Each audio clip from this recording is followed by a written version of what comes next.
sink. Finally, someplace I found peace in the dark of night. Tabletops counting hours in the early hours, stone cold inside. Banging drops, dancers, never needing answers. We wander all alone, but we can't find the street lights go. We wander all alone, but we can't deny we are the street light people.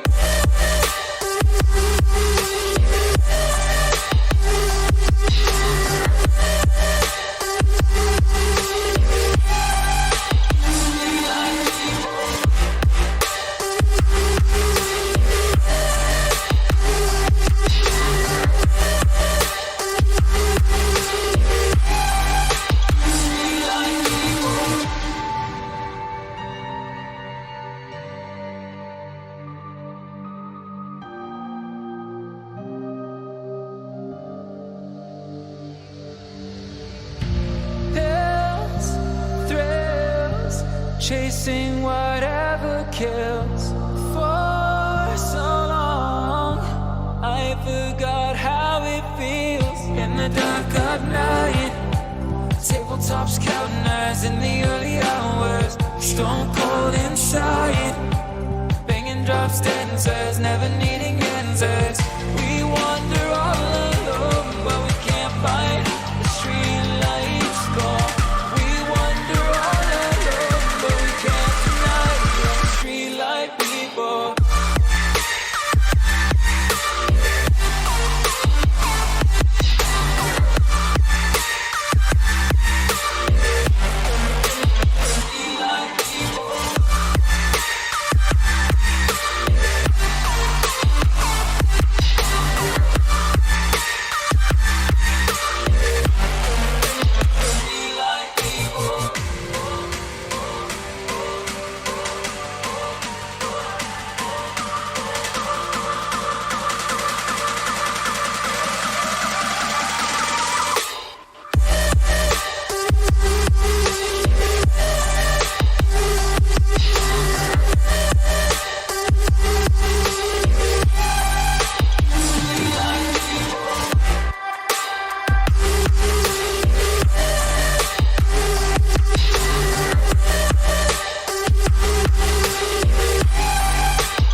One shot on stage, what you got to play? Generic drops for days, still the people rage. Am I not insane? Can you stop and explain why these drops are so lame? Is money buying you fame? I'm fucking on, I'm killing it with this song. You haters can sing along or go back where you belong. Yeah, there's nothing wrong with giving up, moving on. Cause I took your girl to prom, she can't help but sing this song. Till the roof comes off, till the lights go out, till my legs give out, can't shut my mouth, till the smoke clears out, and my high harass. I'ma rip this shit till my bones collapse. Till the roof comes off, till the lights go out, till my legs give out, can't shut my mouth, till the smoke clears out, and my high harass. I'ma rip this shit till my bones collapse.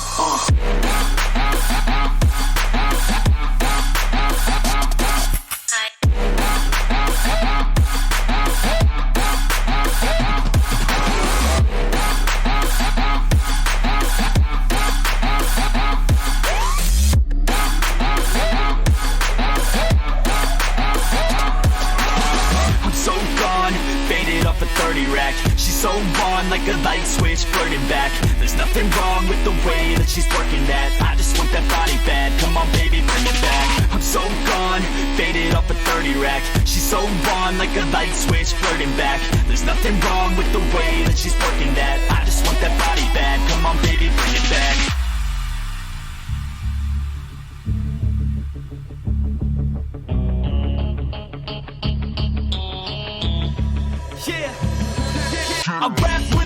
yeah, I got it in me. I've been waiting quite a long time for y'all to hear me. It's about damn time you put some stock into me. You're either sponsoring me or fucking bothering me. And the fact is, we just practice all this madness. That is why our status is like a canvas. Chances our advancement is enhancing, and this new expansion's like a mansion. Comes off till the lights go out, till my legs give out.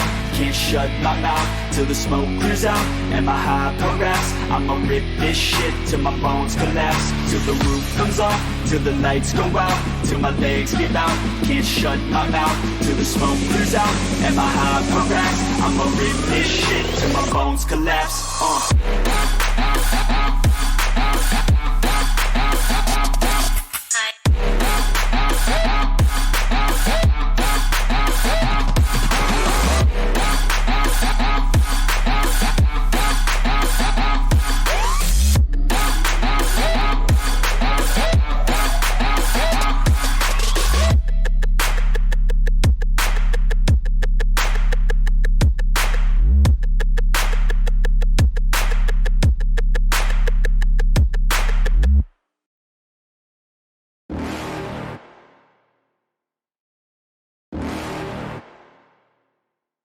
You're never gonna make it, you're not good enough. There's a million other people with the same stuff. You really think you're different? Man, you must be kidding. Think you're gonna hit it, but you just don't get it. It's impossible, it's not probable, you're irresponsible. Too many obstacles, you gotta stop it, yo. You gotta take it slow, you can't be a pro. Don't waste your time no more. Who the fuck are you to tell me what to do? I don't give a damn if you say you disapprove. I'm gonna make my move, I'm gonna make it soon. And I'll do it cause it's what I wanna fucking do. Cause all these opinions and all these positions, they come in millions, they blocking your vision. But no, you can't listen, that shit is all fiction. Cause you hold the power as long as you're driven.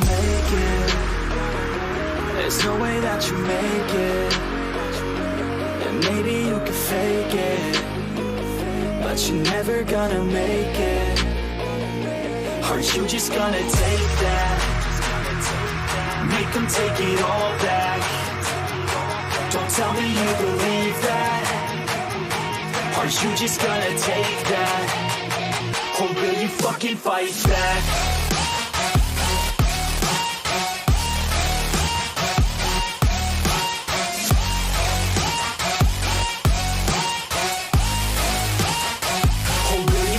Fight back.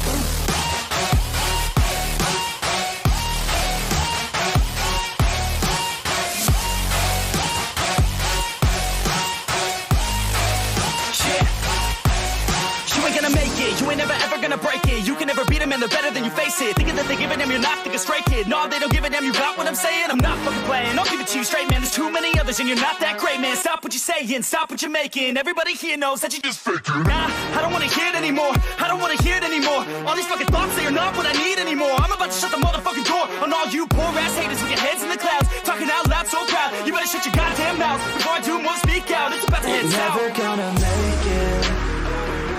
There's no way that you make it. And maybe you can fake it, but you're never gonna make it. Are you just gonna take that? Make them take it all back. Don't tell me you believe that. Are you just gonna take that? Or will you fucking fight back?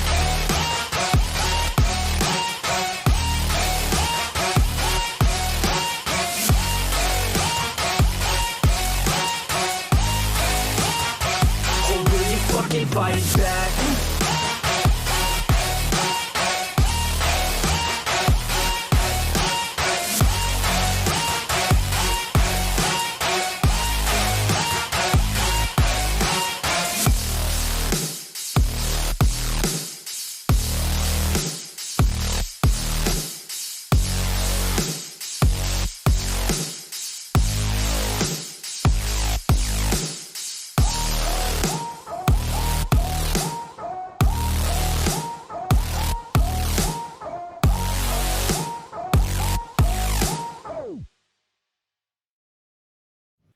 Hey guys, welcome back to Canna Heads ND, episode number 13. Your once-a-week podcast for the latest in tech news. Okay, good. I had to double check that my mic was on. So yeah, it's your once a week podcast for the latest in cannabis, local and national news. Every Sunday from 7:30 p.m. We kind of just play it by ear on that one.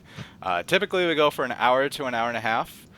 We have this new fancy little thing. It's a YouTube counter, which is down there. And if you'd like to make that go up one, you can go to this channel right here and subscribe. The 200th person wins, I don't know, wins something or something. I have no idea. Just basically we want to get 200 subscribers. Huh? So we'll do something. Yeah, pretty much. My name is Phil. I'm Anthony. And yeah, welcome back to the show, everybody. If you'd like to support ND for Freedom of Cannabis Act and our cause, you can feel free to donate to us on the Streamlabs link, which is over in the corner up in the description there. Otherwise, you can check us out online at ndforfreedom.com. We have a website, and it's pretty nice, and it looks something like this. So you can scroll down here, and you can go and donate, or if you'd like to sign up to be a petitioner, you can either email us, or you can just download the petition right now by going to the measure button here and scroll down to full language. Also, if you're looking to sign, there's a petitioner locator here. I just had to move him really quick. That's the petitioner locator, and you can find a petitioner in your area. We're a constitutional petition circulating in North Dakota. If passed, it would allow anyone over the age of 21 to possess, grow, and consume cannabis. If you agree and would like to support the cause, feel free to reach out to us on Facebook, probably the page that you're looking at. We are also streaming on YouTube and the ND Cannabis Caucus Facebook group as well. So check us out and give us a like as well if you're not a member of the group. But this episode of Canna Heads is sponsored by Tobacco Depot, which is our newest business that is supporting us. They're on 820 Elk Street in Alexander, North Dakota. We've been trying to get a little bit more western cities and parts of the state. That's kind of where we're really short on, so that's the reason why we're kind of pushing for that area as well. But they are open from Monday through Saturday from 8 a.m. to 10 p.m. or Sundays from 10 a.m. to 9 p.m. So they're one of the local businesses. We also do have many other businesses as well, and you can find them on the petition locator. Petition locator works on your cell phone as well, so if you're in the area, you can hit the show my location part, and it'll actually find your nearest petitioner in your area. So feel free to reach out and sign today. So if you like these kinds of shows, I really need to stop twirling on my chair, but if you like these kinds of shows, make sure to listen to KRFF Radio Free Fargo on 95.9 on Thursdays from 4 to 5 p.m. with Greg Wilson. If you're not in the Fargo area, you can you can listen, you can watch also on the Facebook page, but you can also listen in on TuneIn as well. And also, usually a couple days after, it will be on the YouTube page, so definitely want to subscribe to that YouTube page down there. 200 subs is a milestone on YouTube, so what ends up happening is every milestone you reach on YouTube, it kind of pushes out a little bit further. We get into more algorithms, and that's kind of the reason why we're pushing for it. But yeah, so how you been, man? Doing well. How are you? I've been doing all right. We started up the Tobacco Depot. We had sent out some people for that, and the petition there. We also have Kevin Hammer, also is in the Williston area, and you can sign with him as well. He just posted that in chat, so figured I might as well shout him out there as well. So if you're in the Williston area and you haven't signed yet, feel free to tap his profile and send him a message. Also, I'll reach out to you as well if you want to be on the petition locator, as well as if you do want to be on the petition locator and you haven't been placed on it, you can send us an email to petitioners@ndforfreedom.com. I'll be probably posting that up a little bit more easier to get to, but basically phone or email, up to you which one you'd like. People can reach out to you and you can sign, meet up with them, and answer any of the questions, or make some friends. That's also another thing. I've known a lot of people that they didn't really have that many people in their corner or anything like that, and you got something in common there. So it's a pretty good start. So yeah, I'm not saying that we're a social network by any means, but yeah. So we're just gonna kind of jump into it here. The first story here, bees are. They love the hemp plant or the cannabis plant, and actually growing hemp or cannabis can be helpful for the bee population. Now, a lot of people might be wondering what's so important about bees. This was one of the questions because I've heard stuff about bee, like the bee population dying. I never really knew what it was about. So many domestic and imported fruits and vegetables, they require pollination. So things like avocados, soybeans, asparagus, broccoli, celery, squash, sunflowers for the sunflower oil, cucumbers, citrus fruits, stuff like that. Things like blueberries and almonds as well. The honeybee plays an essential role in the pollination of those crops. Um, and The honeybee actually is a requirement for life. I mean, I just don't want to downplay it. Like, without the honeybee, nothing pollinates and I love at honey. all. I love honey too. Like Oh, honey's amazing. raw honey is so good. Just literally taking a spoon and eating it. I think I ate a half a can like last week. That's actually one of my guilty pleasures. Is I'll take a spoon and I'll scoop out some peanut butter Yeah. and I'll dip it down a little bit and then honey. Oh yeah, that's actually not a So bad mix good. too.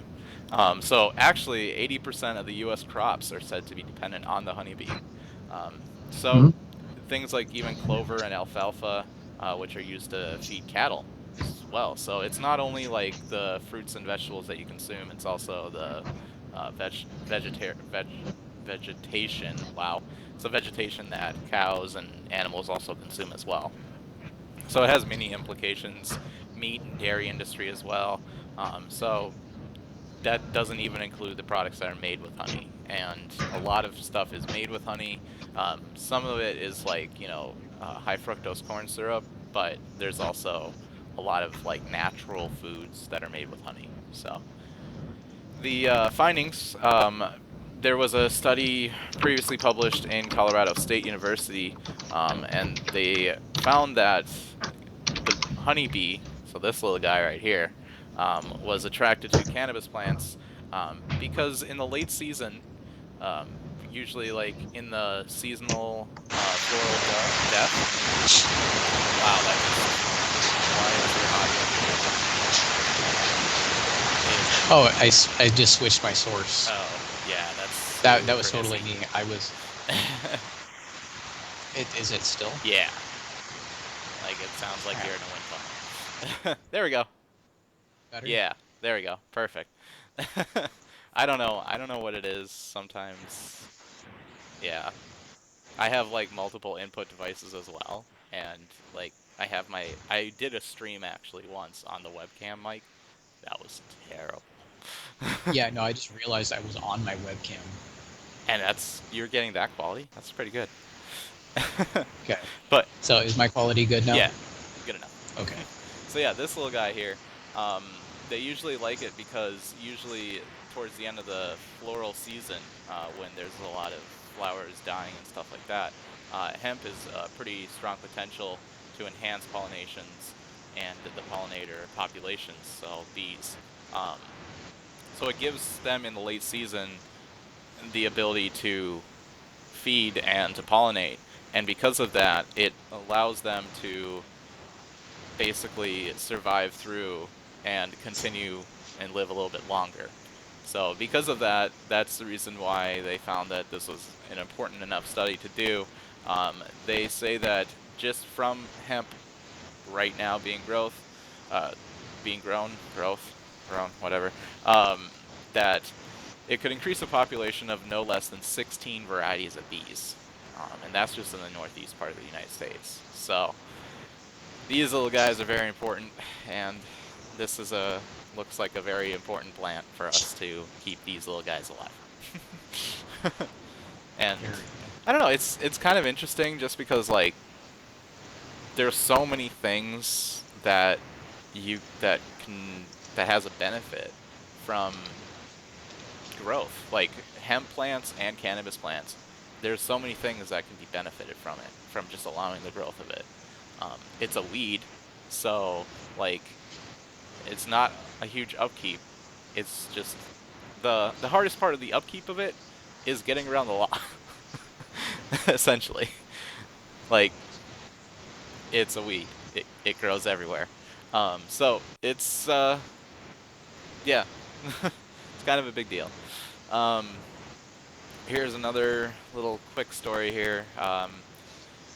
This one kind of got a lot of people, well, not a lot of people, but some people up in arms about it. There's somebody that like called me out for it. So there was a story that we posted a couple days ago. I'd say Saturday. I think I posted. No, I think I posted it on like Thursday or something. Either way, there was this guy here. He is accused of. He's a 26-year-old man who's accused of selling drugs. The the headline was the thing that really got everybody's attention. He had mixed his mom's cremated remains with his cannabis, and there is in the complaint there is no indication that he mixed it to the drugs that he sold. However, for some very, very unknown reason, for no explanation in the complaint, they had stated that he had admitted to ingesting his mom's ashes. So at one point or another, he must have mixed it in. He tried to explain the large amount of unknown powder and vegetable material located in his apartment, saying he mixed these substances with for a variety of reasons. So this was Wisconsin guy. That video isn't supposed to play, but yeah. So they said that he had admitted to doing this, and that he admitted to cutting his drugs with his dead mother's cremated remains. His girlfriend as well, 21, same city. They each face a felony drug charge, and I can't help but to throw this one in. Nobody would need to be throwing in their dead mother's ashes if it was pretty easy to get to. Wisconsin, from the little that I looked into, wow, I hit the wrong button. Wisconsin, from the little that I've looked into, they essentially don't have medicinal and they don't have recreational. So it's kind of the hemp, the CBD thing. There's a lot for that, but as far as like cannabis, indica, and sativa of it, it's impossible to get there unless you know somebody. And that's the thing, is if that wasn't the case, I don't think he'd have to be cutting his drugs. Now, cutting his drugs is a different aspect of it. There is also the idea that if it was... Oh wow, I'm dropping packets now too. Recover, please? Okay. The worst case scenario, this is recording, so like if everything goes to crap, we can still upload it. So, but yeah, the idea that somebody would be mixing in another substance, dead mother's ashes, fentanyl, acid, PCP, all of these different like things, some of it could be true. It has happened. This isn't unknown. Which is very unfortunate to be able to say that. Yeah. And you know what the thing is, and this is just my thought process to it. If media, because we know that this whole entire idea of PCP laced weed has actually been around since about the 80s. This like, I don't know, we'd call it a rumor. I'd call it a rumor. So this whole idea of that happening, if if what happened was they said that as a scare tactic and nobody did it, how much you want to bet there was one idiot out there like, oh, that's a good idea, let me try that. Only takes one. Like, if you're going to be spreading rumors that people are going to be putting drugs into their drugs and selling it for the same price of just that one drug,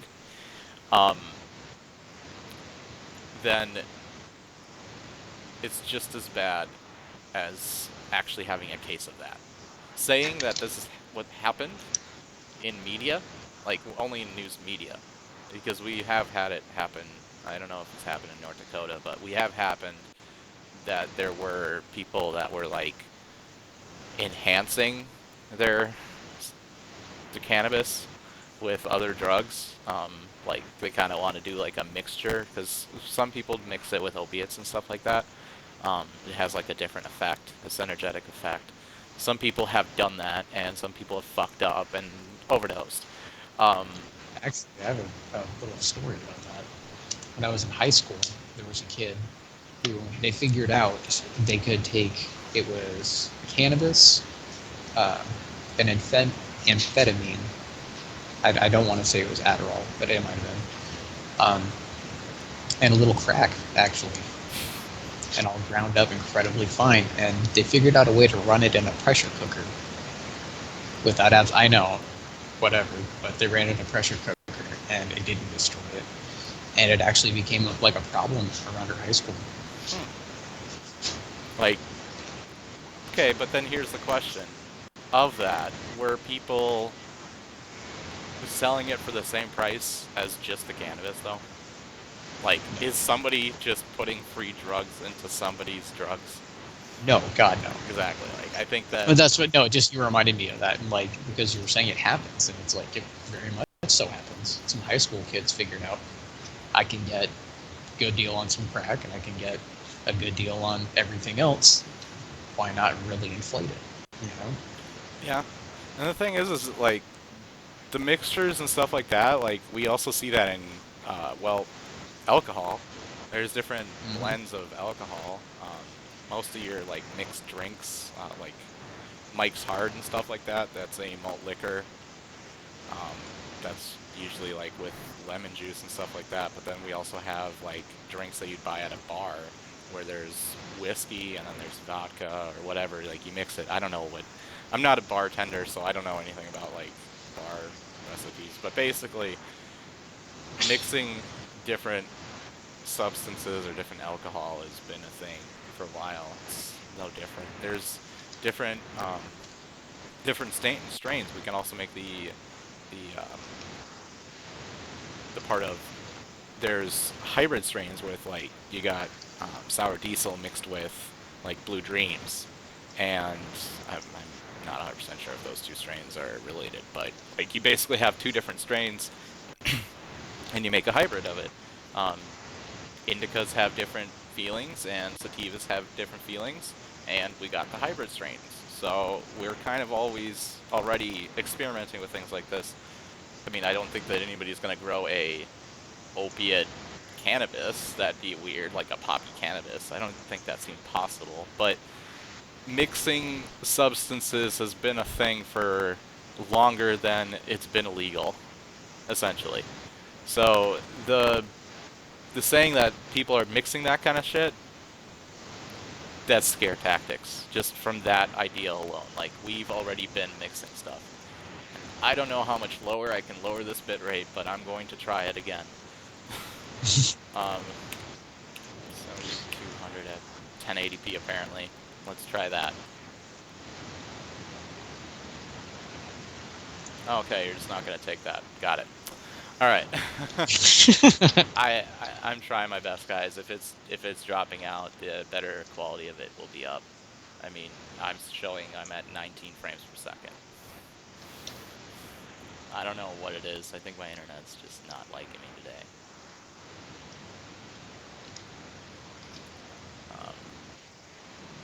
I will actually jump to YouTube real quick and I'll see what's working. Yeah, I'm not even sure what it is. I mean, YouTube should be fine. Yeah, YouTube's showing good. I love how YouTube is just like, when I first started the stream, it was showing bad. It was like this is gonna be bad for you. Like, don't even try it. And then that was during the intro, and then like after 2 minutes, it was like good. And so now I'm like on Facebook, and it's like bad, and then on YouTube, it's like, oh good. Yeah, YouTube, it looks pristine. YouTube looks pristine. Oh yeah, it's Probably because I'm sending a stream that's way too high. Anyway, just let's get back into this. So another little like story that people were like kind of interested on. So when we post the stories on the Facebook, and sorry, Cat is angry, but it's fine. He's moving on with his life. Um, so when we post the stories on Facebook, one of the biggest things that I really watch out for is just the engagement of that page and of the stories of it. Whether it's a detractor or if it's somebody that's protractor, it's still a good conversation to have. And because of that, it's interesting to me to see what people find most interesting. One of the stories that we had talked about, and something that got me very curious, because this happened to me as well, we had a story a while back ago, shortly after the New Year, maybe Christmas to New Year time, where we talked about the fact that in Senate it was like three of the four bills were killed. There was one that survived. It wasn't in Senate. There's a what's it called when they have another bill that's in Senate as well that basically complements the House bill. Well, I guess complemented bill. Let's go with that. So we got this story of Senate killed all the bills that have to do with cannabis, and that actually wasn't the case.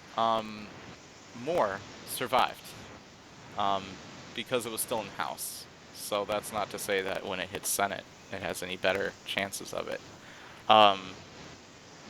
But we also got this huge uptick because I get notifications when it comes to news. I think Anthony as well, and people on our page as well.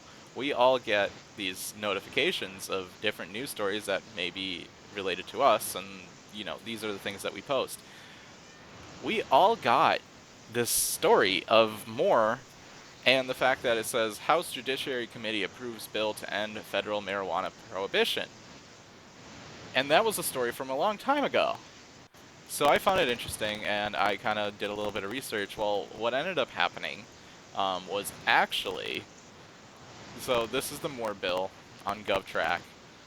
It would federally decriminalize cannabis by removing it from the Controlled Substances Act, and it will require the expungement of past federal cannabis convictions. Federal cannabis convictions are different than states, so the states would have to kind of have their own complementary bill with it. But federal, so like big busts when it came to crossing state lines.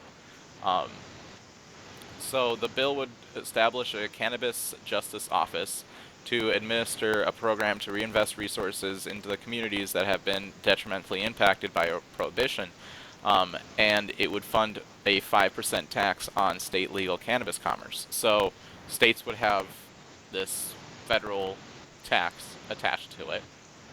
I'm not 100% sure how happy I am about that, but you know what? It's a commodity.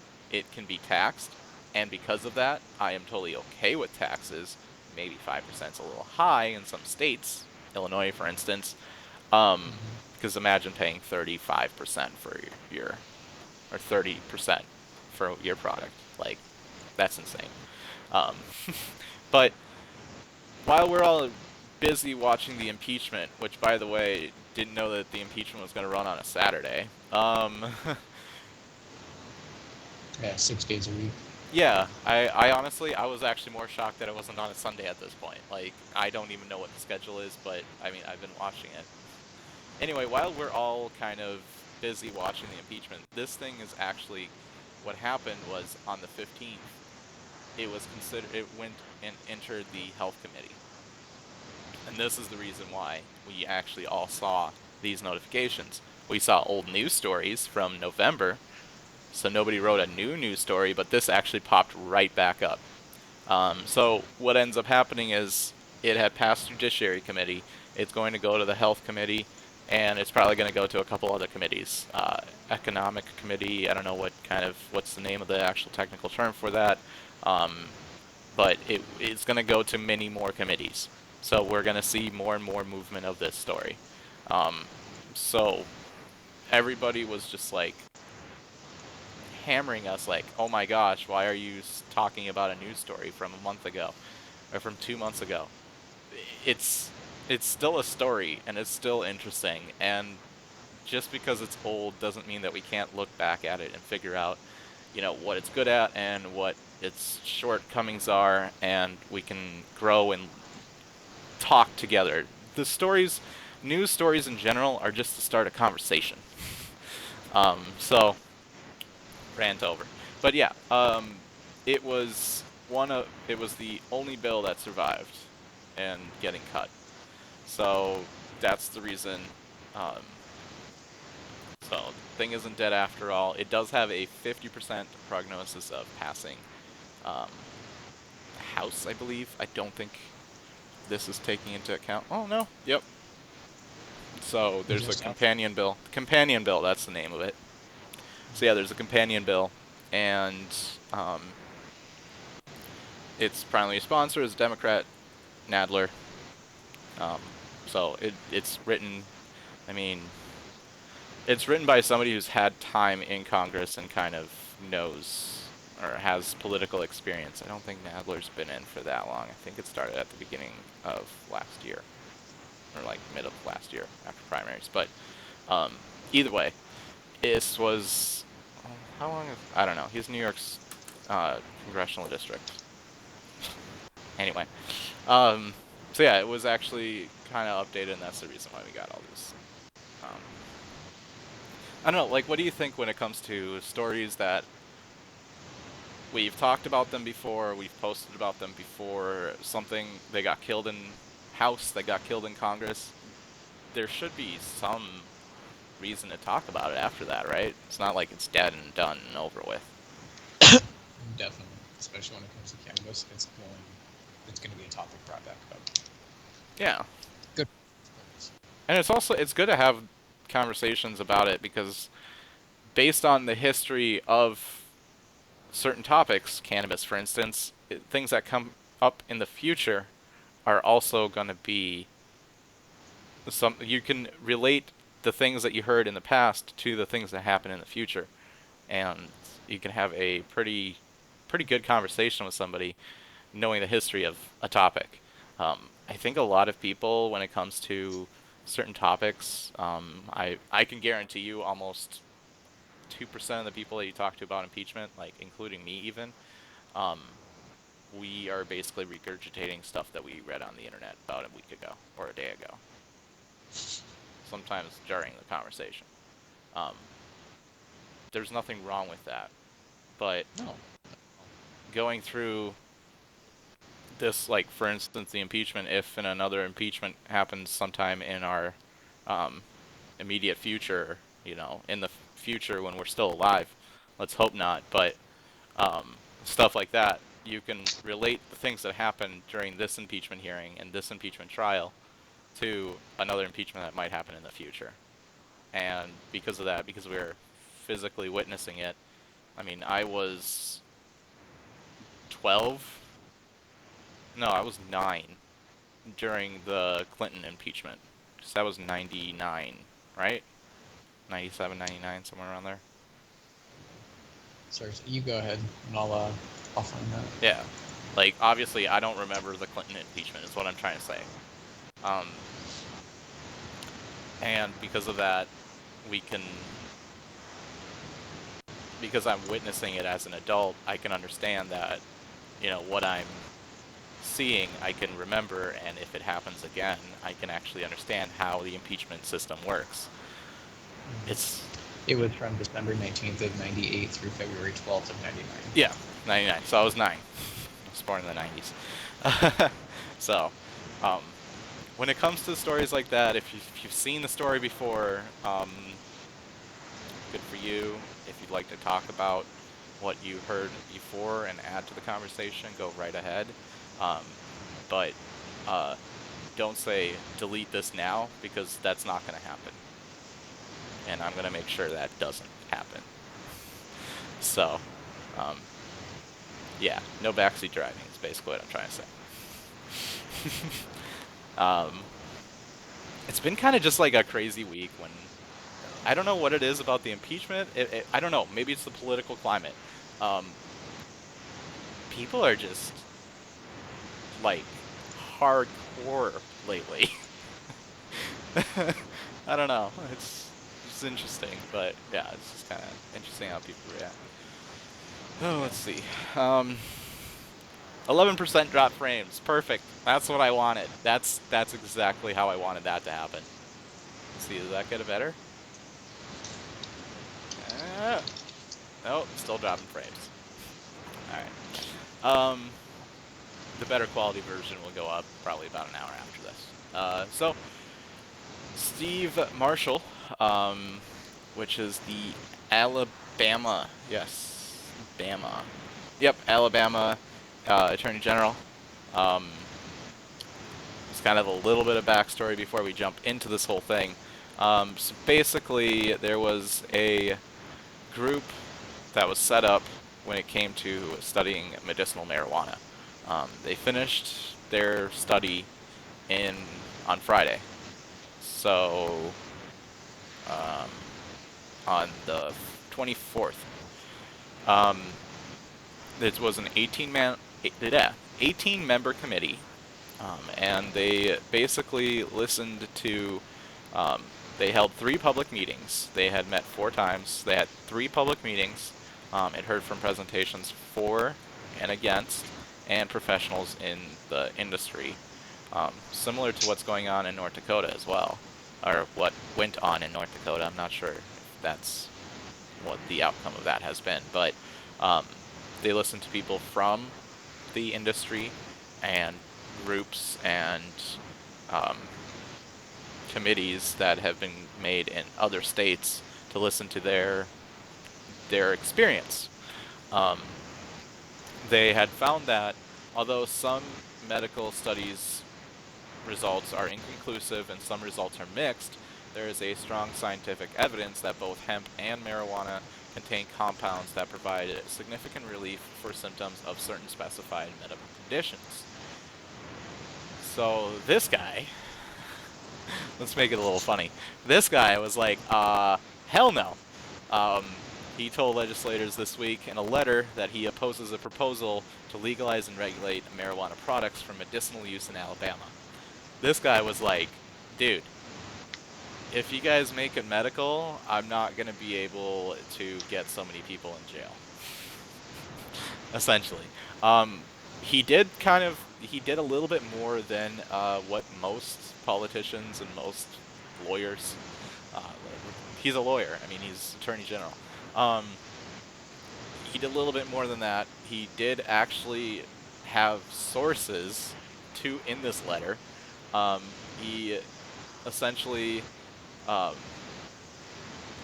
he was reached out to many times. He basically said that he's worried about it conflicting with federal law. Okay, because all the other states are totally not worried about that. But it didn't seem to bother him what we passed in a... Oh, sorry, that's for future. Basically, he said that there's no conclusive evidence that it lowering opioid use, and despite an actual statement directly from that committee saying, yes, there is, like, hand-in-hand proof of it lowering opioid use, he basically wrote this beautiful letter, and one of the things that he came up with, he was a chair of an addiction recovery group, but basically all of his points are right here. So he believes that opioids and marijuana is an addictive drug, is categorized as a Schedule I drug in the Federal Controlled Substances Act, due in part to its high potential for abuse. Approximately 1 in 10 adult users of marijuana develops an addiction. In fact, there are more marijuana addicts in the United States than those addicted to cocaine, heroin, hallucinogens, inhalants. and all the other stuff, basically. He even cites sources. There's some sources that he's cited that are not, um, that have been debunked. There's a lot of stuff from the NIDA that he quoted from like 2016, 2014 that was been debunked. I was gonna look for that, but then I just had to start the stream. He also believes that there's no existing evidence does not support the claim that medicinal marijuana is whatever lowering the opioid epidemic, nor does it support the claim that access to marijuana reduces opioid overdose deaths. One of the bigger ones are, you want to know how you lower opioid deaths? People who want to get off of them. There's a lot of people who are addicted to opiates that want to get off. So it's disproportionately used for chronic pain in states where it is legal, which results in long-term use with potential negative effects. Yeah, you want to know what else has a potential negative effect from long-term use? Vicodin. That has Tylenol in it. That's not good for your liver. Percocet. Same thing. Has Tylenol. Not good for your liver. Whereas cannabis, there's been studies linking it to helping kidney repairs, essentially sometimes even curing cancer in some cases, or lowering the effects of cancer, chemotherapy, and stuff like that. There's plenty of good positive effects, just completely throwing that out the window. It's been overstated with the risks have been downplayed. So he basically says that the things I just literally listed off are overused, overstated, and the risks have been downplayed. This whole it being an addictive substance, it is addictive mentally. Physically, you don't go through withdrawal.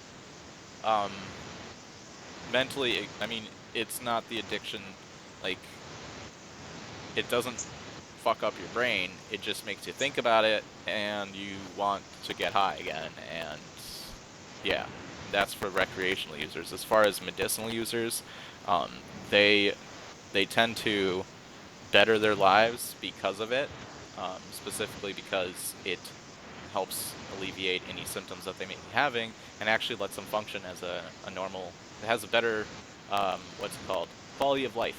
It raises your quality of life. Like, if you're going through chemo, you're probably feeling sick, can't eat, stuff like that. This will help you eat. If you have back pain, this will lower your pain. These aren't overstated facts. These aren't overstated effects. Anybody who's ever smoked at one point has had the munchies. That's the thing. If you don't feel like eating, you're gonna have the munchies, and then you're gonna feel like eating. It also lets you kind of keep your mind off of the, whatever's going on in your life. It can help with that, but the addiction is really more of escapism. Whereas addiction for opiates, the normal addict usually, at one point in their life, wants to get off of it. At one point in their life, hates themselves for being on it and for being dependent on it. It's just very, very hard to get off of it. Things in life happen. You have to go to work. You have to still keep up your life. You have bills, possibly, from use. And the only way that you can function is from it. You're going to be more apt to be going back to it. However, one of the bigger ones, puking, it's happened with me as well. I was pukey and I smoked and I felt better and I didn't feel like I needed to use at that time. It's a good alternative to Suboxone and methadone and all that stuff, which doesn't fix the problem. You're still dependent on it. He also says that it can cause problems by interacting with prescription drugs. Not really sure about that one. There's, I am guessing, an SSRI of some sort will probably be affected by it, but um, no different than what's it called? The the old version of antidepressants. I forgot what it was called, but literally you couldn't like eat any foods. It's actually a on like bottles of like Tylenol and stuff like that. Like, don't take this with an MEOI inhibitor, I want to say. Those have a lot of side effects too, but guess what? The reason why it's on there is because people are prescribed them. I'm not 100% sure what they're used for. I think it's an antidepressant, but um, yeah. So he also said that Alabama isn't prepared to effectively regulate it.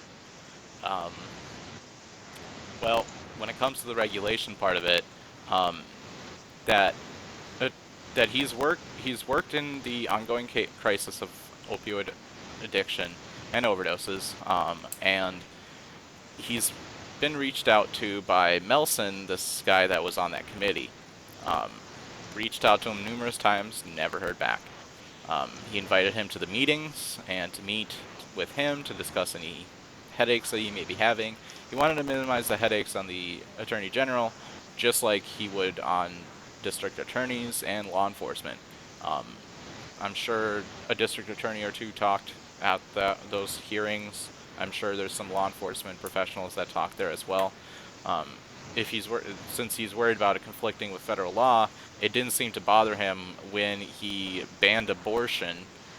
He backed it, at least, didn't ban it himself, obviously, but he backed it, and banned abortion at any point in the pregnancy, which goes against Roe versus Wade, which is a federal law, or federal case that is used in a lot of abortion laws.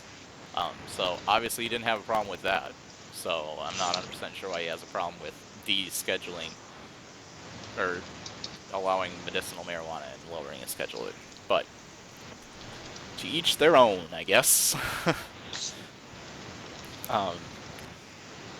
Yeah, so this next one, the sync tube link, you're going to want to jump into after a little bit, because that's the little sync tube thing that we use. Sorry. So, another, I don't know, like, there's some deep ones, like the medicinal marijuana one. This one is kind of in regards to the impeachment, but it's not really directly involved with the impeachment. It's kind of a lot of stuff that's happening from Lev Parnas. By the way, Lev Parnas, we talked about it like in one of the first few episodes, where Igor, what was the other guy's name? Igor something. Igor and Lev Parnas. That's what we're gonna go with. Igor's last name isn't Parnas, but they both were arrested, and there was evidence to say that he was attempting to gain an inner edge for opening up a medicinal dispensary, and he was trying to kind of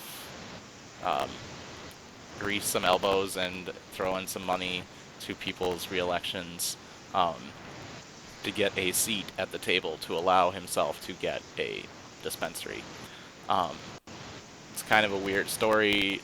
This is kind of a little bit more in the back burner, but I think this is where this train of thought and this conversation came from.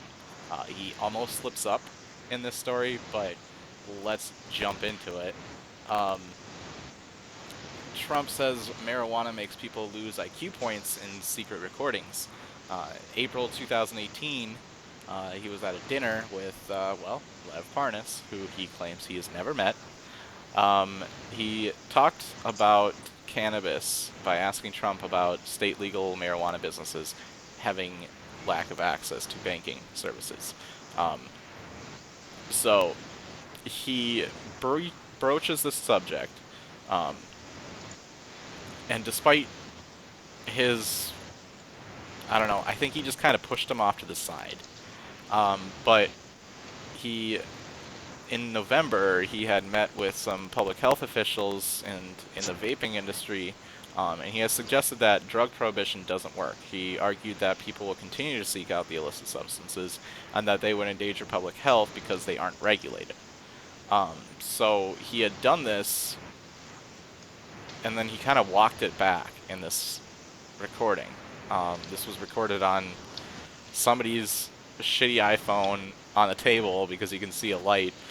We're going to play it here in a minute, at least the part of the cannabis part. The whole entire thing is 45 minutes long. But there's some people that jumped in, so we can jump into it. Did you go to that link? Did I? Yeah. No. Give me 1 second. I don't even have half of what I need open. Yeah, I'll get here. We're at, 5 frames per second, so it'll be fine. Alright, what's another? There we go, it's in Skype. Oh, we're back up to 30. I think my internet just was like, I don't feel like doing that today. Alright, well. Not today. Alright, there we go. You're in. Alright. So, this is the recording. I have to do this because I don't have it set the correct way here. So, this is the part. It's 3 minutes and 15 seconds long. There's really not much to see, but, whatever. Here's the recording.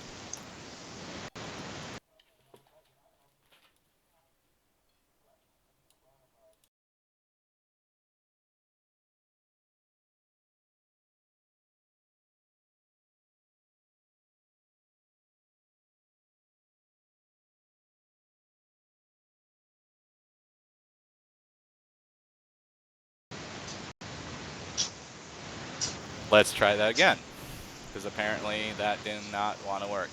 Oh, why are you going here? Okay. Sorry, technical difficulties. Oh, I know why.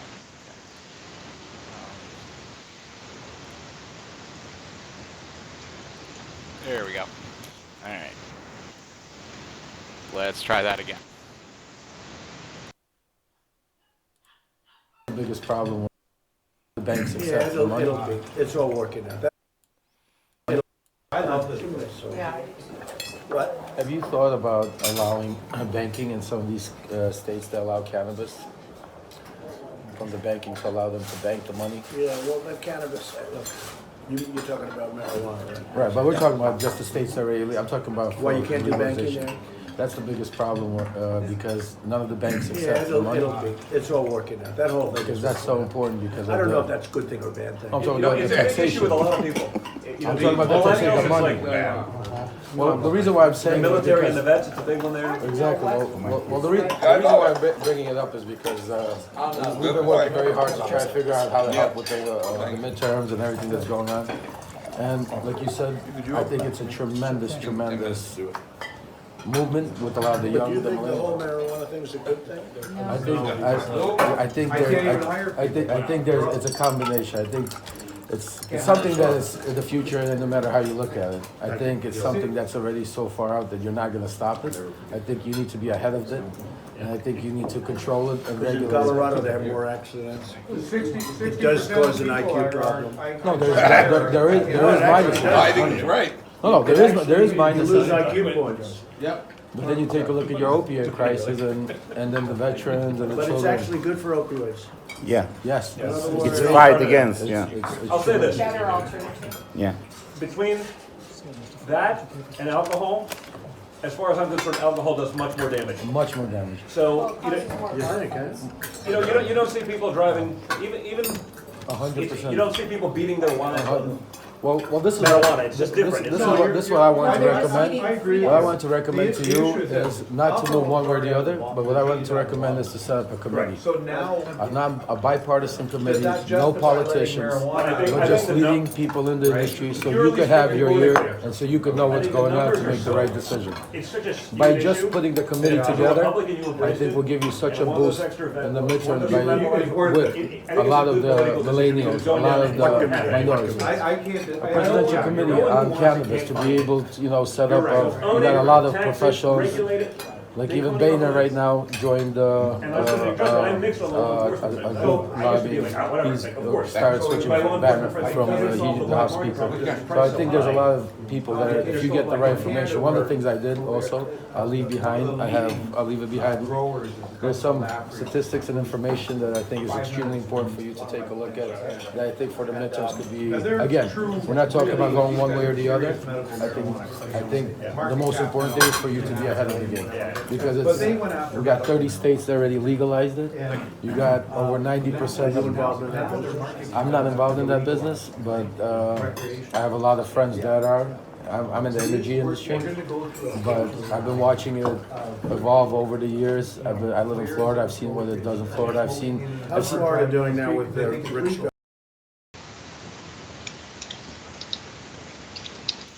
I guess. Yeah, so basically, apparently, so Parnas seems to have left some material with Trump. The voices that we heard that we can figure out is Trump, Parnas. We're not 100% sure about one of the people in there, but it was also Don Jr. The notable quotes out of that was Parnas had left some sort of information about cannabis and banking and the effects of cannabis.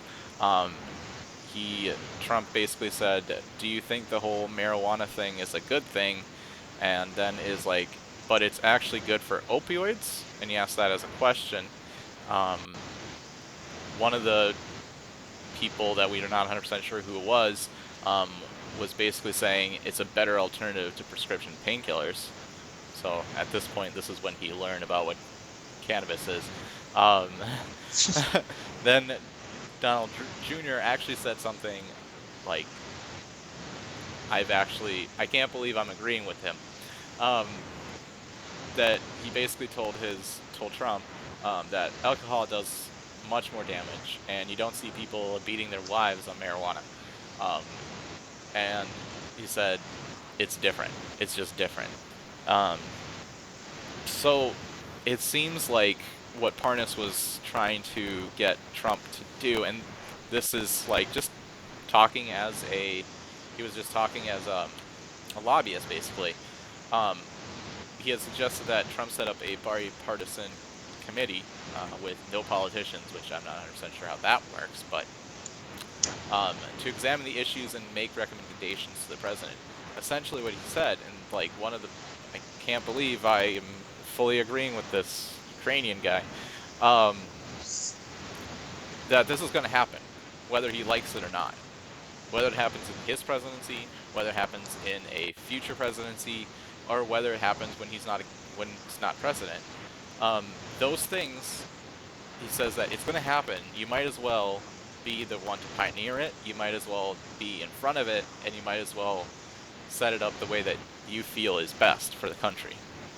Right, if it's inevitable, make sure your name that goes in the books. Yeah, and I think that we're seeing more and more states. I mean, we're seeing more and more states have either medicinal or recreational, and because of that, we are going to need access to banking. Someone is going to need to allow people access to banking. There was a story a couple weeks ago that a courier service that does like bank deposits and stuff like that, had essentially got robbed in California. There was an APB and everything. It was like a whole big news story for like a couple hours of them looking for this van because this guy was at a gas station with a bunch of money, and he was from he was working in the cannabis industry as a courier for it. Like, it was a specific courier service that like went to cannabis stores, and they got carjacked. He jumped in the car and drove off with it. It was a big story. Things like that. There shouldn't be a specific courier service that you need for this industry. It should be it shouldn't be any different than one going to a restaurant, because those are armored trucks. Those are serious ones. This one was literally a panel van. I think they were armed, but he didn't have a chance to do anything because he was in the gas station. Things like that is the reason why there needs to be some sort of laws, and there needs to be some sort of regulation when it comes to stuff like this. I understand that it's going to bring in a lot more money, over $10,000. If you walk into a bank with $10,001 or just $10,000, they're going to be asking questions. This industry makes a lot of money. Those questions need to be, those answers need to be allowed to have cannabis in them. That's what a lot of people in banking are finding, that the people that are making a whole bunch of money, they don't have anywhere to put it. There's some banks that allow it. They just kind of take the risk for it. I'm not 100% sure how it works, but there are banks that do allow it. There are payment processors that do allow it as well. But they're very far and few between. When Safe went through, before it got killed, when Safe went through, they were, which one? It wasn't Stripe that did it. Square. Square was the one that was like, hey, you know what? If you're in the CBD business, like, we're totally fine with doing payment processing for you. I bet if we went to that site right now and we try to register a CBD business to payment process, they would say hell no, because now they lost the chance that this is going to be a thing in the future. This was from 2018. Obviously, there's a lot that's happened last year, Safe and all that stuff. This was before Safe. Well, Safe was written, I think, but it didn't hit house yet. So, yeah. I don't know. So yeah, I'll let you take over for a minute while I regain my composure for a minute.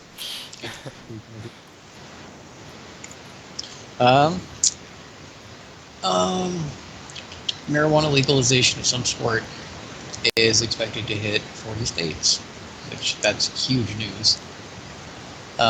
More than 40 states could allow for some form of legal marijuana by the end of 2020, including deep red states such as Mississippi and South Dakota. South Dakota, I'm very surprised. Right. Like, very, very surprised. Any type of cannabis. Meth, they're on it. Yeah. Anyway, states that are going to vote on recreational sometime within 2020 are, if I can talk, New Mexico, New Jersey, New York, Connecticut, Arizona, I know the one I'm surprised about, Oklahoma, Missouri, Montana, and South Dakota. Hopefully us too. Hopefully. Well, yeah. I think that was implied. Right, yeah. So when it comes to ours, so I think these are ones that have been written, like, that have sponsors and are through the Judiciary Committee and not citizen initiated, I think. Most of them are, at least. I think this is listing, like, the ones that are guaranteed up for vote in 2020. Yeah. It'll be interesting. I think, I mean, this is a little far ahead, but as far as the primaries or the generals, I'm pretty sure we're going to probably be running a stream with the vote count for each. I don't know, I haven't planned it out yet, but I've thought about it. So definitely look at possible resource in the future. Yeah. So if you guys want to see those, like, kind of more, I'm trying to, like, branch out a little bit more as far as these kinds of streams. So I think for these states, we're probably going to stream it like on YouTube. So definitely feel free to go to that YouTube link there and subscribe today. Like how I threw that in there? I'm a professional. Oh. And also to mention, there's 3 states up for medical in 2020. That's Mississippi, Idaho, and Kansas. I mean, I think it's crazy that 40 states Yeah, would be 40 of 50. Yeah, if all of these pass, 40 out of 50. That's, what is that, 2/3? I don't know. That's like, Yeah, I'm trying to do the math. Let me look at the calculator yeah, here. right. I mean, the closest would be like 7/8. 80%. 80% of the states would be legalized or medicinal, one or the other. They would have better access to cannabis in 80% than it was a couple of years ago. So I think that's kind of something to say as far as cannabis goes. Yeah, but no, that's huge. Yeah.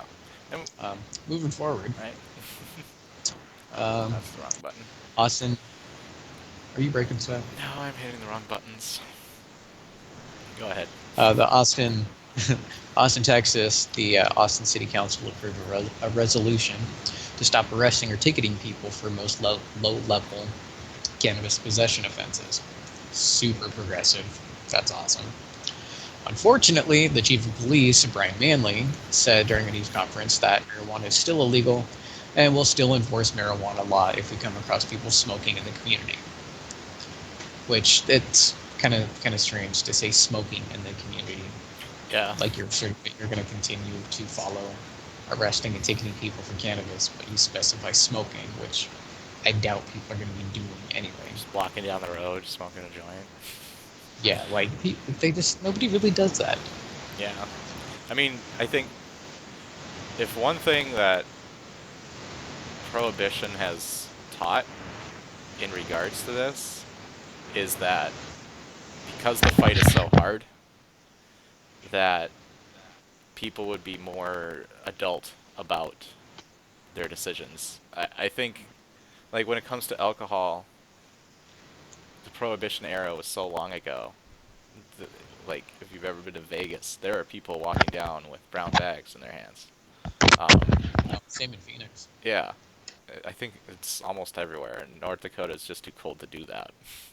You can see somebody brown bagging, offer them a ride. Right. Yeah. I mean, like... Obviously, finish your drink.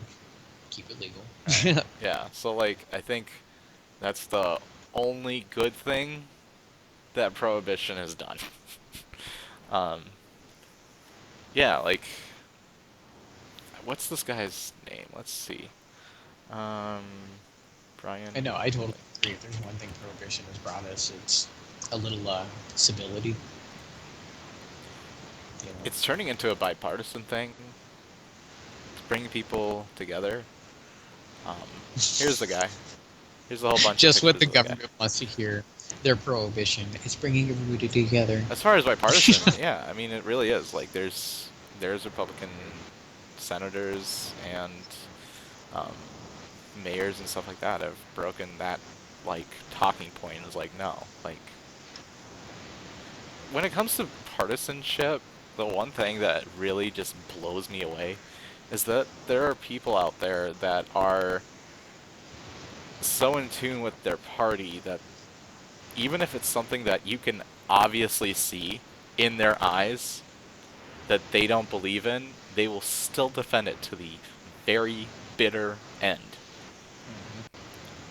The impeachment hearing. Just don't get me started. Like, they will just to the end. I mean, yeah, they know it's wrong. Dedication. They're not even. They know, you know, it's absolutely immoral and wrong to defend somebody like him, and here they go. Just because he says I'm red, got to protect the party. Yeah, like there's some people that you can just see in their eyes, like, you're not telling the truth. You are talking straight through your ass. But yeah, this guy. That was the best one so far. You're not telling the truth. So this is the guy. So cheers for him. I don't know why I wanted to show that, but you know, I felt like we got to show like the face behind the person making the decision. Going rogue, completely rogue. That's the thing, is going completely rogue. Like, this guy is going to quite literally have to go out on patrol himself and do this. Like, he can tell his officers to do something. That's not 100% going to be followed. Yeah, so, though cracking down on those in possession of small amounts of marijuana has never been a priority for the department, he said, police will continue to either issue tickets under the city's cite and release policy or arrest people if officers come across it.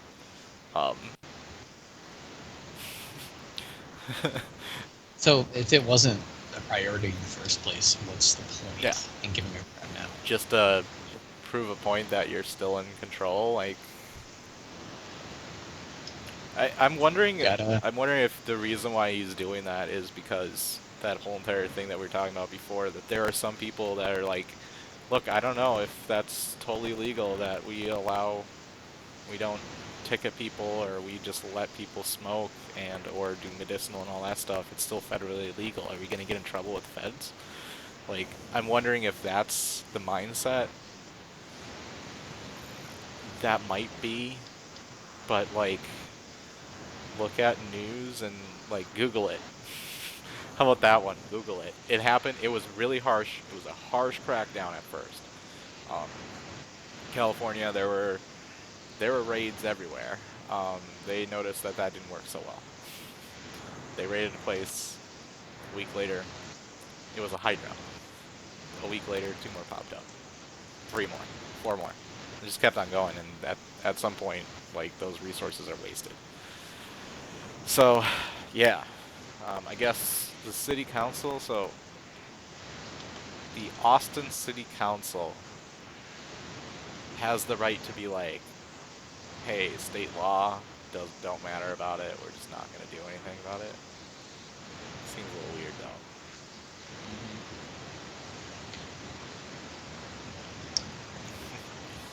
So, yeah, the difference, according to City Council member and resolution sponsor Greg Sazar, I'm going to butcher that name apparently, is that the council's move now guarantees that the actions will come with no penalty. Tickets will be meaningless pieces of paper, and any results will result in a quick release with no charges accepted from prosecutors. But that's city prosecution. Yeah. So, how do you? I don't know how that's a thing, because I mean it's state law. Yeah. So they can say like, well, I don't know, because it's within city limit. Yeah, but state can jump in and be like, hey, you don't want to prosecute it, we'll prosecute it. Yeah, they definitely can, but God, I don't know. See, it's just gray areas that don't need to exist. Right? Anyway, yeah, sorry about that. I was gonna finish that story up.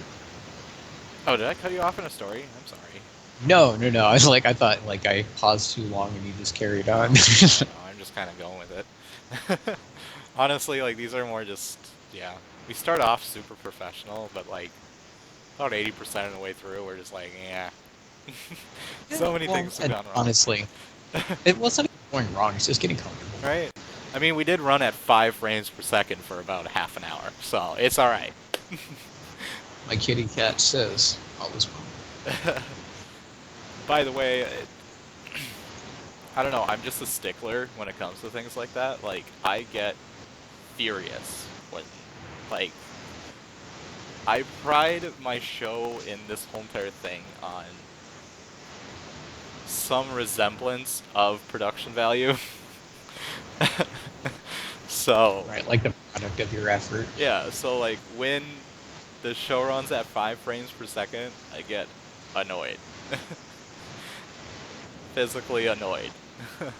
So looks like Facebook's All right, I'm gonna understanding it.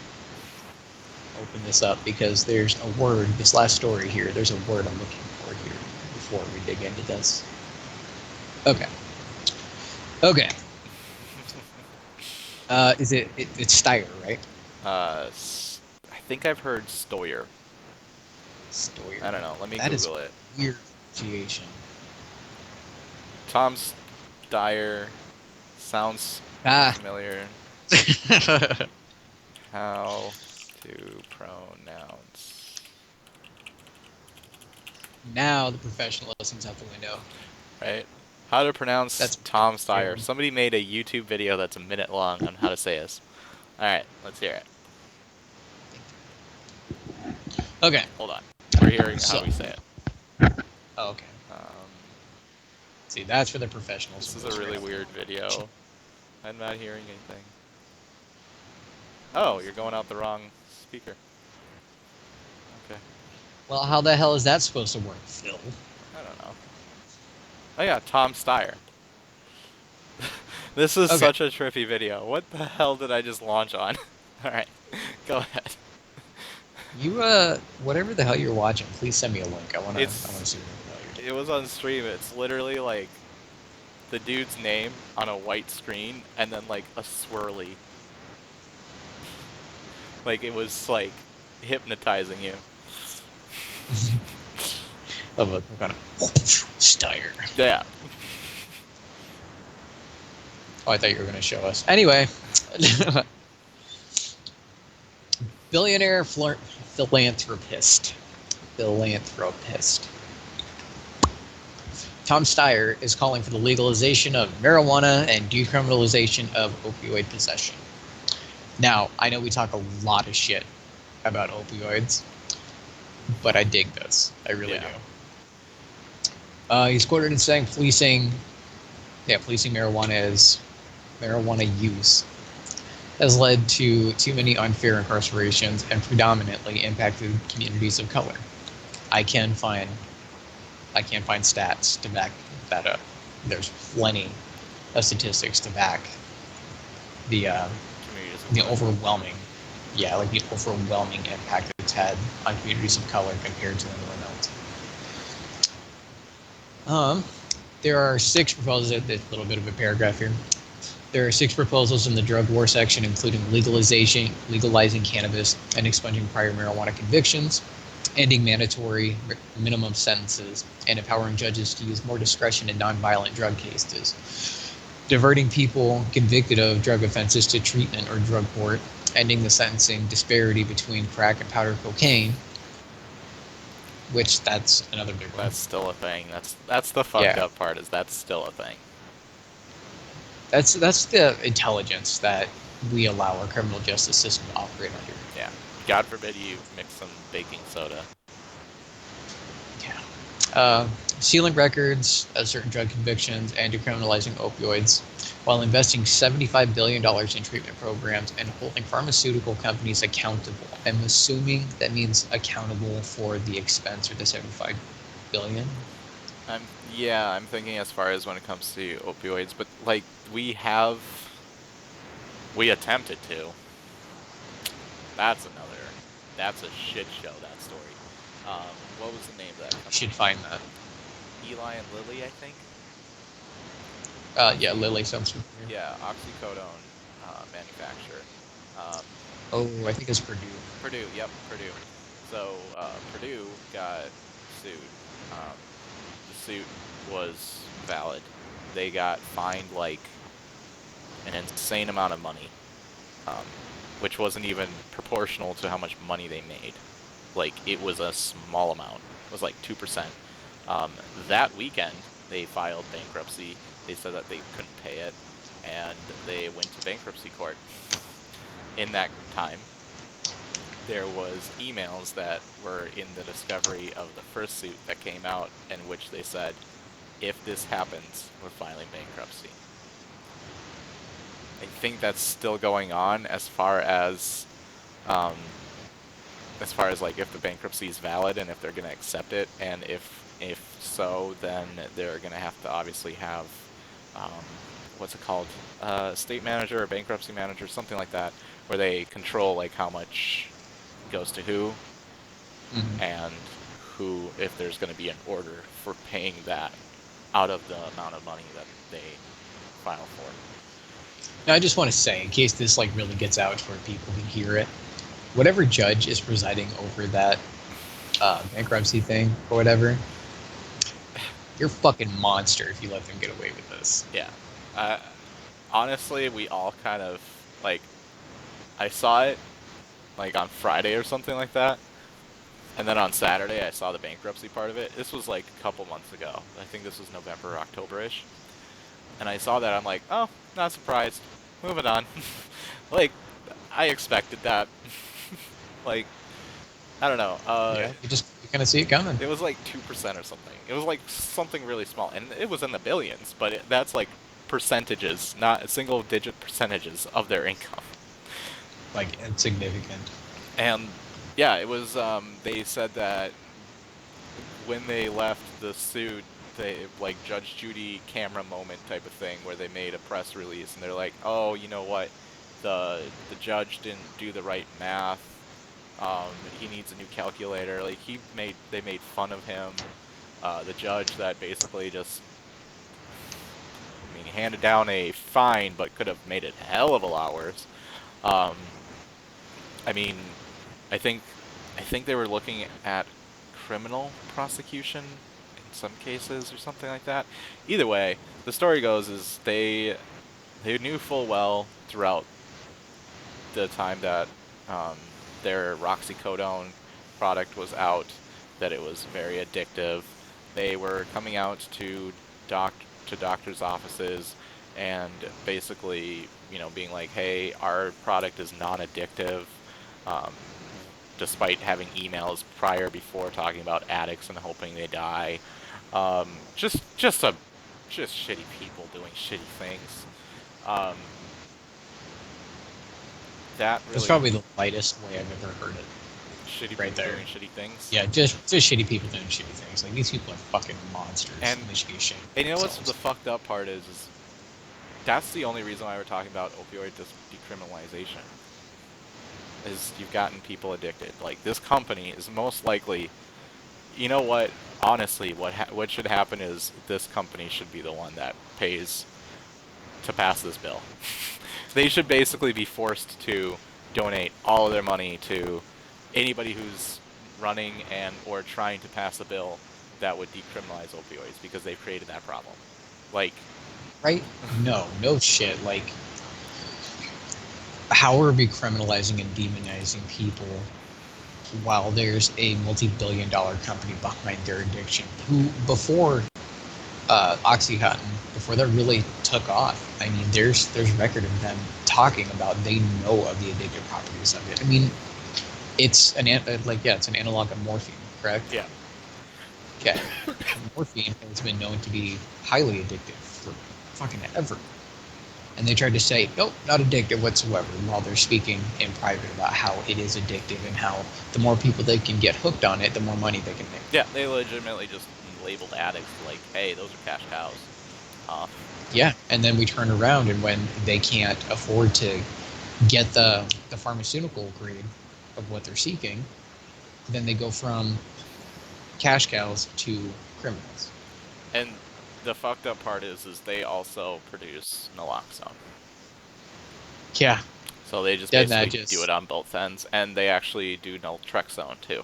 So naltrexone is a shot that usually usually given to alcoholics, as far as for the people who do want a medicinal backup for alcoholism. They take naltrexone, which lasts for like 3 months in their system, makes them sick when they drink. Naltrexone is naloxone analog, longer lasting, and it can be used to lower the tolerances for opioids. And there were attempted patents, I don't think they went through, of naltrexone mixed with uh, with an opiate, so that would give you a better high, essentially. Wow. And You gotta be kidding. they also were the ones that, and it's still kind of a thing, Suboxone. So the reason why Suboxone is, there's a Subutex and there's Suboxone. I forgot what the chemical of Suboxone is, but it's naloxone and an opiate. And the reason why the naloxone is in there is for a talking point of, this won't cause addiction because it has naloxone in it. But the thing is the only thing that naloxone does is it gets rid of opiates from the opiate receptor prior to the Subutex binding to the receptor, which it doesn't fully bind to, which is the reason why it lasts for 12 hours, because it floats around in your system until it's all gone rid And of. to answer your question, buprenorphine. Yeah, buprenorphine. Yeah. Buprenorphine. There we go. And naloxone. like opiates, there are good uses for opiates. There's nothing wrong with opiates. Surgeries, like serious painful things, they wouldn't be able to be performed on Tylenol. But when it comes to the overprescription of all of it, it has less to do with doctors prescribing it, and as much as pharmaceutical companies pushing doctors to prescribe it. And I feel like that's, yeah, one of the reasons why cannabis is such a good thing to have. What are you doing? Just drawing a picture? Yeah. So, I don't know, like, I heard of Tom Steyer. Steyer? Stoyer? I don't know. Yeah, different names. But I've heard of him. There's a lot of billionaires, and well, there's two. There's 2 billionaires now, Bloomberg and Steyer, whatever. Staircase. Staircase. That's what we're gonna call him. But like, I mean, I agree. Like, he believes that we must end the failed war on drugs, like, wholeheartedly. As far as opioid decriminalization, if you're running for candidacy, that is a very, very ballsy statement to make. Yeah. Well, the majority of the population, they don't know about the things that we were just talking about. They just see on the news that opiates are killing people in mass amounts, blah, blah, blah. And then this guy comes So along and you're says, right. let's Like, make that legal. Yep, like that's a very good way to put it. That's super ballsy. And decriminalization, like, when they mention decriminalization, it's still gonna be illegal. You're still gonna get it, like, you're still gonna get a ticket. You're just not gonna go to jail for it.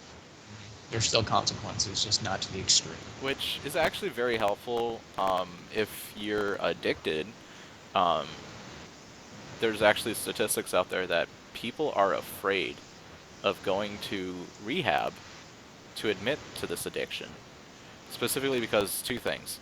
The way that we've demonized it in such a way that that's a new feature. I've never seen that. The way that we've demonized it, as far as, you know, if you admit to an opiate addiction, you're never going to get opiates again in your life. So there's a huge fear of, okay, if I admit that I'm an opiate addict and I need surgery, I'm not going to get opiates. They get afraid of that. Yeah.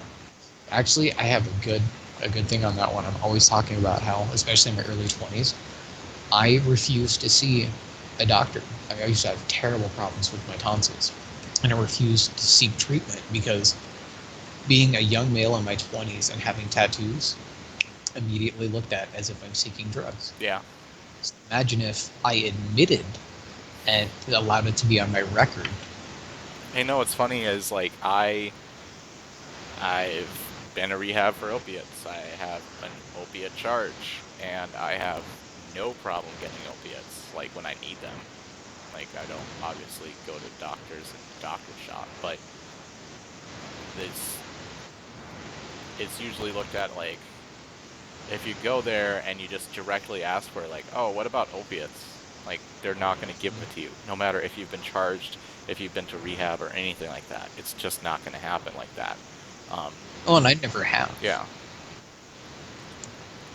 And I don't know, like, the other thing that we kind of scare people with opiates is no amount of opiates is enough type of situation. I'm not obviously saying that, hey, you know, a little bit of heroin is fine, but I'm saying that when it comes to, like, getting prescribed opiates from your doctor, there's really nothing to be ashamed about. If it's, I mean, if you're in pain, it does help. It usually makes you forget about it, but if it's not like you take that one pill, you're going to be addicted, but it does create that fear of it, and the way that we've kind of pushed that further, like, I don't think it's happened yet, but I'm sure we'll see it.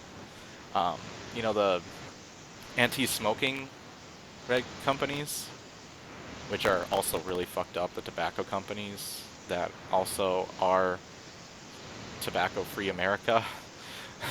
They just play both sides, honestly. A lot of corporations just play both sides. Like, You can see that you're going to start losing money on one side. You got to start working into the other. yeah. I'm sure we're going to see even one pill is going to be life over for you. You'll be addicted for the rest of your life if you have that one pill. Like, that's not how it works. It can be addictive. That should be something that's pushed very, very hard. But throwing people in jail for wanting to escape is not the way you do it, because you're going to make them want to get back into it. Like, when I caught my first charge and I went to jail, I didn't think, I'm not going to do it again. I got annoyed that I went to jail for doing something to myself, for smoking. Like, it's... You know, that's a good way to put it. It's you did it to yourself. It's a threat on recidivism, is what it is. Like, charging somebody, throwing them in jail, it's a threat on your recidivism rate in your county. You're gonna basically... I'm not saying that I'm not 100% sure his full plan with opioid decriminalization or anything like that, but I'm just saying that if this was done on a federal level, every single state, especially the heavier states, when it comes to like 5-10 years later, they're going to notice that the recidivism rate is lower, and that people aren't going to be basically trapped in a spinning door of going to prison or jail, coming back on a daily basis. Well, not daily, but monthly basis at least, sometimes. And also, I guess he's trying to get rid of the cash bail system, which is actually not a bad idea either. Because Cash bail system is a stain in our society. I was surprised that I got my bail back. I was surprised I got a portion of my bail back. Like, obviously, that was going to show up. But we're denying people that have never had any escape or, you know, any kind of flight risk situations. We're denying them. And most of the time, it's incentive for a court to be like, how much was your bail? $2,000? Okay. Fines for $2,000. Like, you're just not going to get that back, and guess what? You owe us $2,000, and oh, it just so happens that we're handing you a $2,000 check. Why don't we just take that for you? I was surprised that didn't happen to me. Polk County is huge for that. You see the same judge for your bail. Like, if your bail is the same judge as your court judge, like, so you go to jail, you go to your bail hearing, it's any judge at that moment. And then, like, a couple months later, or sometimes a couple weeks later, depending on the court schedule, most of the time see a different judge. If you get the same judge as your bail judge, more than likely in Polk County at least, your fines are going to be equal to and sometimes more than your bail. And especially if you bond. Especially if you pay it all up. Your bail, I mean, you're putting up your house or whatever, you're throwing something up, car, most of the time it's just a car. You're throwing that up for an asset, they're not going to take the full, because it's usually like 300 for instance, 300 or 3,000, 10%. So your bail is going to be $300, so you just have to come up with 300. In a bond, you come up with 3,000. So it gives them more opportunity to be like, hey, $3,000 for your fees. And then they throw in a law library fee, which makes it $3,000.75, and they make an extra 75 off you. Anyway, that's just, oh man, I honestly, yeah. I thought about doing videos when it comes to like the court system or actually I'm working on one specifically about DARE and Oh, Jesus Christ. how I wonderful want that in. was. It's gonna be funny. I wrote One more thing before we wrap up okay, about that. go ahead. I actually got arrested. That you can't look it up now because I was under 18. Yeah, that face right there says enough.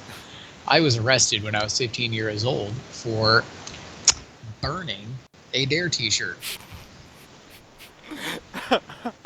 He's up here busting up. Oh my god. Oh, now the funny haha about this is I didn't fucking do it. I was hanging out with a friend. We were forced. DARE was part of our school thing. Yeah.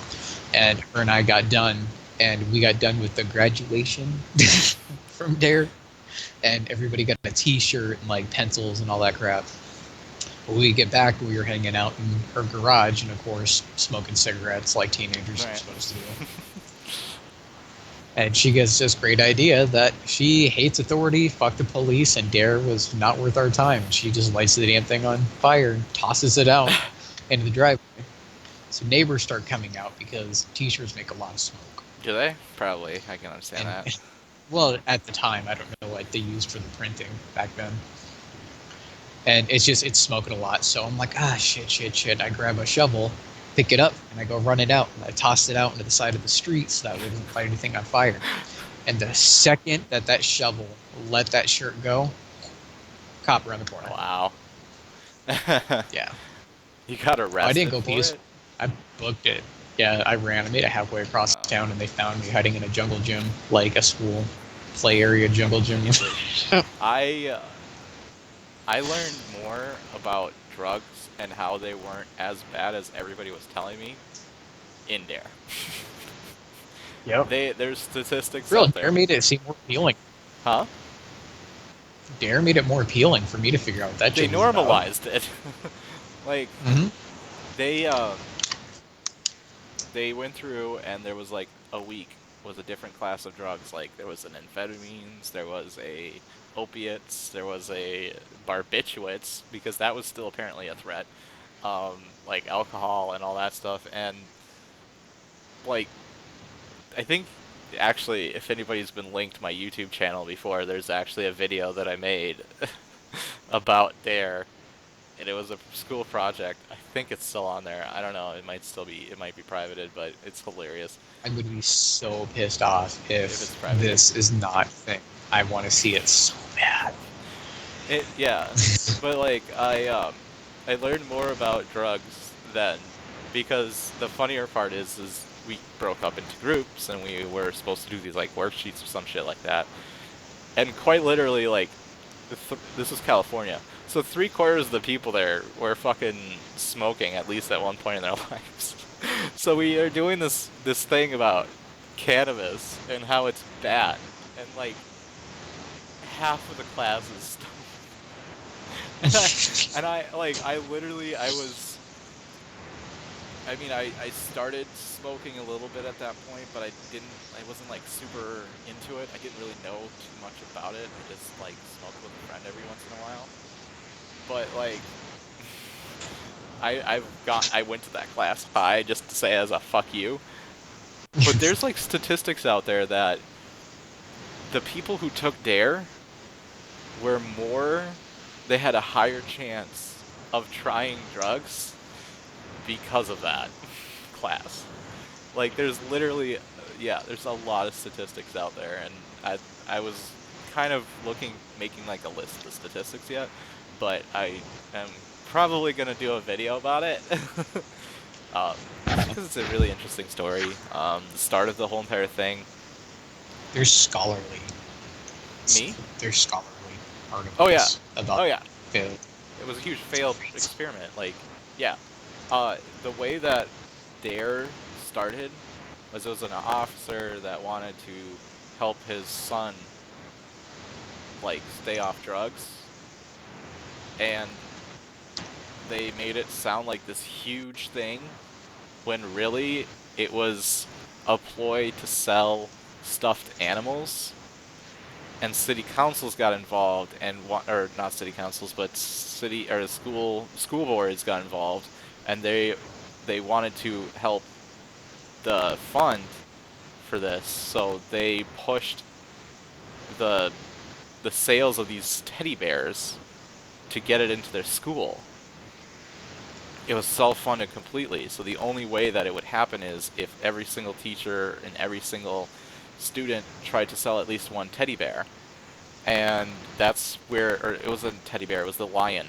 That, like, lion animal thing.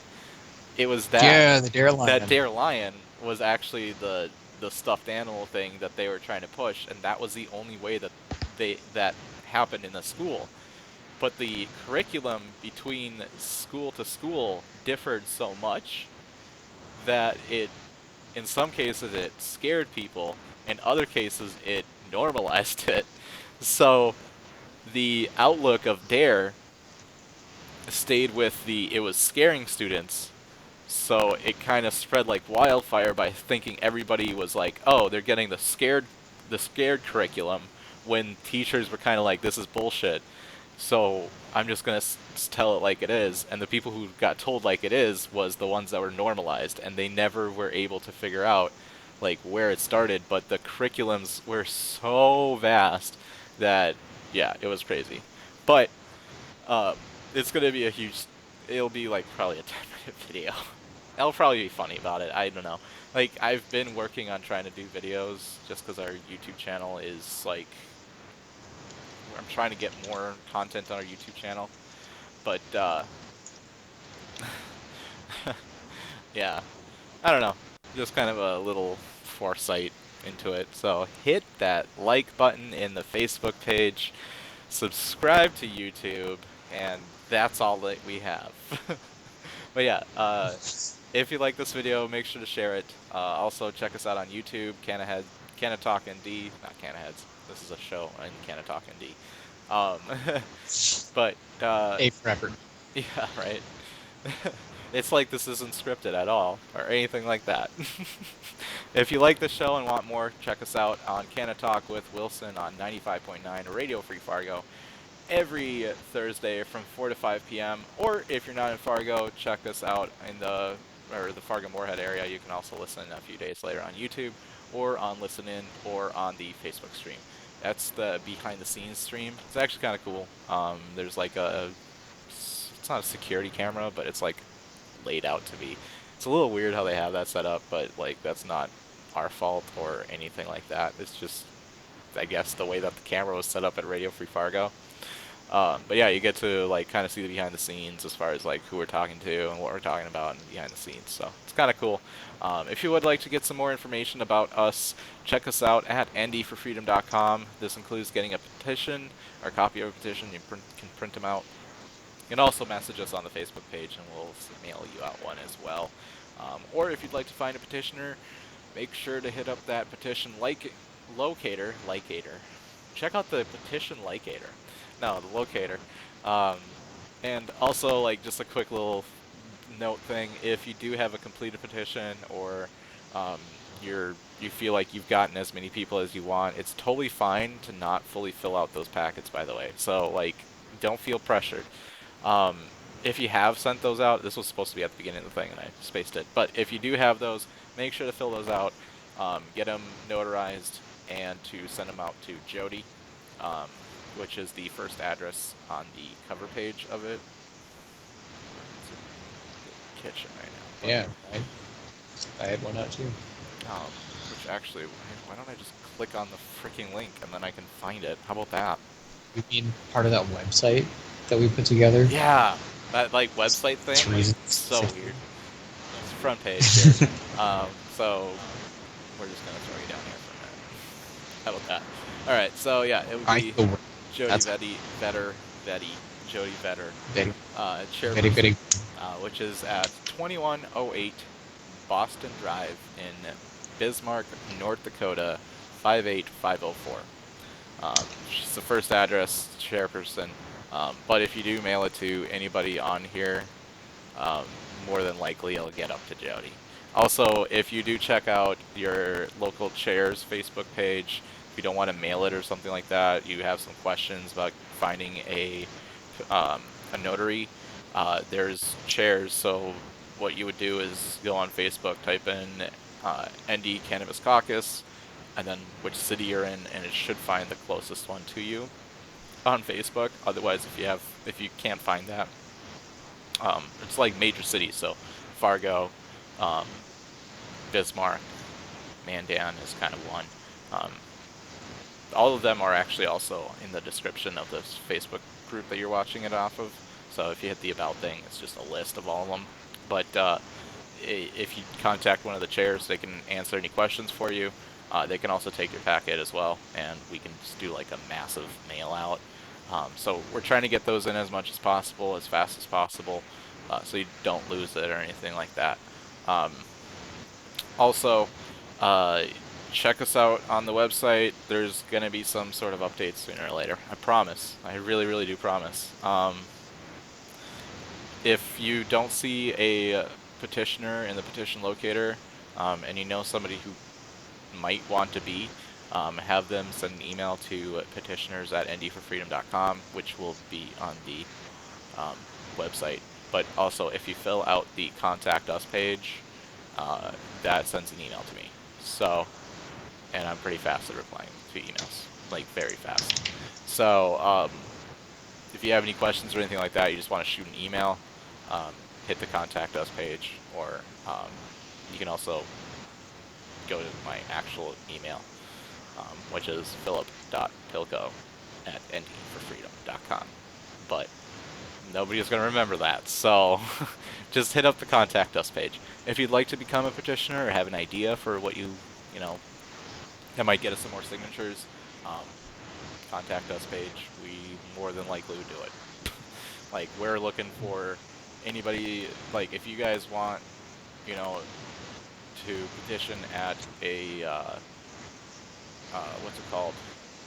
Like at a parade, like when spring and summertime-ish happens, because July 6th is the cutoff. But, you know, in the springtime, if there's a parade or something like that, or some sort of event, and you guys want to do that, and you're just afraid of talking to somebody, send me an email.